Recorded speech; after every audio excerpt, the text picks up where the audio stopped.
40 రోజులుగా చేయని తప్పుకు ఏ తప్పు చేయకపోయినా కేవలం తమ భూమి తమకే ఉండాలని కోరుకున్నందుకు తమ భూమిని ప్రభుత్వం గుంజుకుంటుంటే ప్రతిఘటించినందుకు మా భూమి మేము ఇయ్యం అని చెప్పిన పాపానికి ఇవాళ కొడంగల్ నియోజకవర్గంలోని లగచర్ల గ్రామానికి సంబంధించిన గిరిజన రైతులు, దళిత రైతులు, బలహీన వర్గాల రైతులను గత 30 రోజుల పైచిలకు జైల్లో పెట్టిన నికృష్టపు ప్రభుత్వం రేవంత్ రెడ్డి ప్రభుత్వం.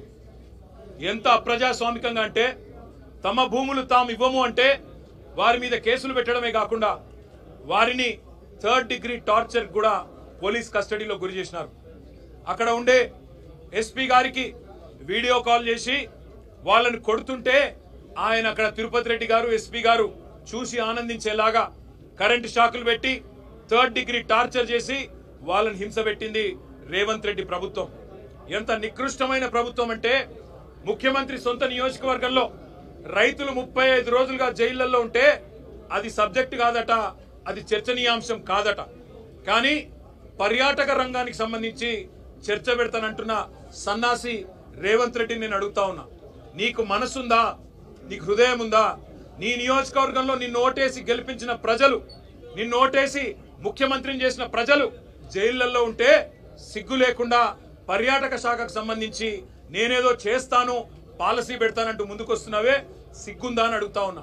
అయినా నీ ప్రభుత్వం వచ్చిన తర్వాత 2 రకాల పర్యాటకం కొనసాగుతున్నది. ఒకటేమో ఢిల్లీ పర్యాటకం, ఎక్కే విమానం దిగే విమానం తప్ప ₹1 కూడా వచ్చింది లేదు. సంవత్సర కాలంగా ముఖ్యమంత్రి 30 సార్లు ఢిల్లీ పోయినాడు, మంత్రులు 70 సార్లు పోయినారు.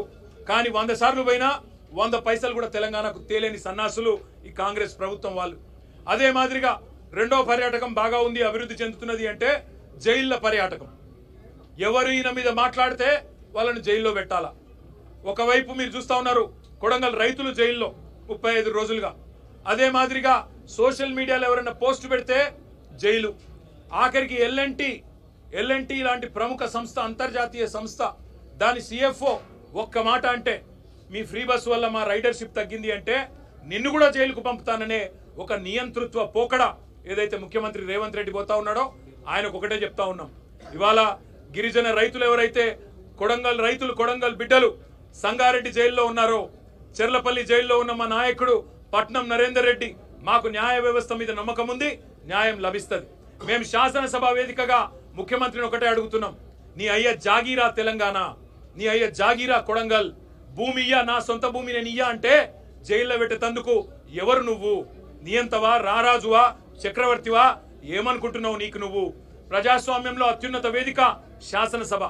ఆ శాసనసభలో చర్చ పెట్టమంటే దమ్ము లేక పారిపోయిన దద్దమ్మ రేవంత్ రెడ్డి. అందుకే నేను అంటా ఉన్నా, నువ్వు ఏ ప్రయత్నాలు చేసినా, ఎన్ని కుయుక్తులు పన్నినా ఆ రైతుల తరపున కొట్లాడుతూనే ఉంటాం. ఈ రోజు ఒక రూపంలో వచ్చినాం, రేపు ఇంకో రూపంలో వస్తాం. తప్పకుండా నేను ఎండగడతాం.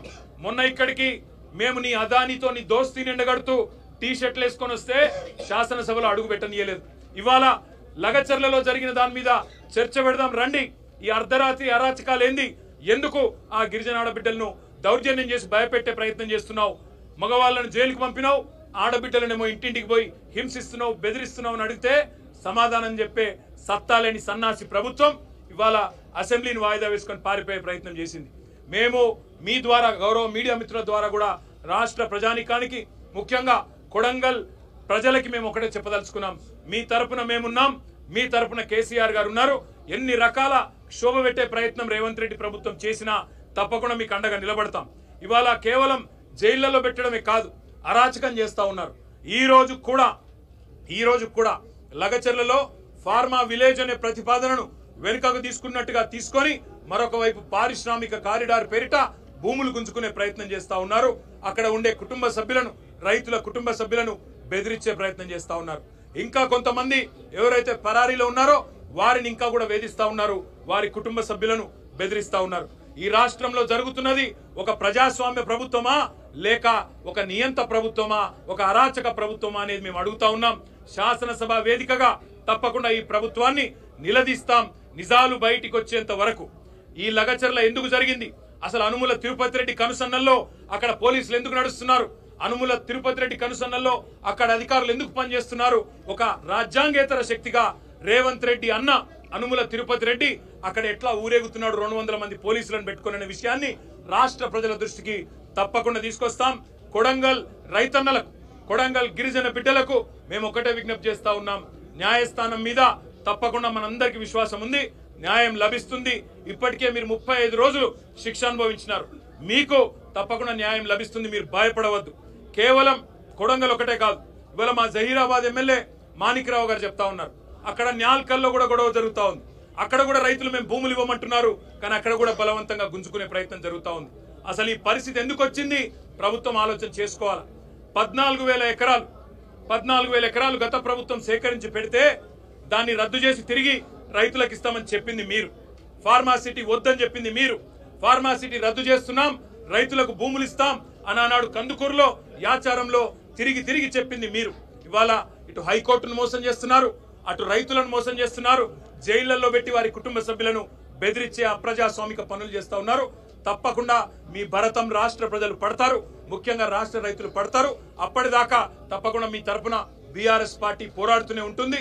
వీళ్లకు రైతులకు జరిగిన అన్యాయాన్ని సరిదిద్దేదాకా, పెట్టిన అక్రమ కేసులు ఉపసంహరించుకునేదాకా, రైతులకు బేషరతుగా ముఖ్యమంత్రికి క్షమాపణ చెప్పి వదిలేదాకా, జైలు నుంచి విడుదలయ్యేదాకా వారి తరపున మా పోరాటం కొనసాగుతూనే ఉంటుంది. తప్పకుండా శాసనసభ జరిగినంత కాలం ఈ అంశం మీద రాష్ట్ర ప్రభుత్వాన్ని ఒత్తిడి తెచ్చైనా సరే తప్పకుండా సమాధానం రాబెడతాం. ఇవాళ పారిపోవచ్చు ఒక్కరోజు, రేపటి నుంచి ఎక్కడ పోతారో కూడా చూస్తాం. ఇవాళ మీరు నిజంగా ఒక మాట ఆలోచించండి. ఇంత ముఖ్యమైన సమస్య 40 రోజులుగా రైతులు వారు జైళ్లలో ఉంటే అందులో ఉన్న 3 ఆరోగ్య సమస్య వచ్చి హీరియానాయక్ అనే రైతు గుండెపోటు వచ్చి కంప్లైంట్ చేస్తే ఆయనను హాస్పిటల్ కు పోలీస్ బండ్లు తీసుకురావడమే కాకుండా ఎంత అమానవీయంగా, ఎంత క్రూరంగా, ఎంత దుర్మార్గంగా ఈ రోజు బేడీలు వేసి ట్రీట్మెంట్ చేస్తున్నారో ఇక్కడ చూడవచ్చని చెప్పి కూడా నేను విజ్ఞప్తి చేస్తా ఉన్నా. ఇంతకంటే అరాచకం, ఇంతకంటే దుర్మార్గం, ఇంతకంటే చిల్లర ప్రభుత్వం ఈ భారతదేశంలో ఎన్నడన్నా చూసినామా? దయచేసి ఆలోచన చేయండి. గుండె నొప్పి వచ్చింది, ఛాతీ నొప్పి వచ్చింది అనే రైతుకి బేడీలేసి ట్రీట్మెంట్ చేసే ఒక దిక్కుమాలిన నికృష్టపు ప్రభుత్వాన్ని తప్పకుండా ఎండగడతాం. శాసనసభలోనే వారిని తప్పకుండా నిలదీస్తామనే మాట మళ్ళొక్కసారి మీ అందరి ద్వారా తెలియజేస్తూ, ఆ రైతులకు న్యాయం జరిగేదాకా వదిలిపెట్టాం, ఈ ప్రభుత్వాన్ని నిలదీస్తూనే ఉంటాం.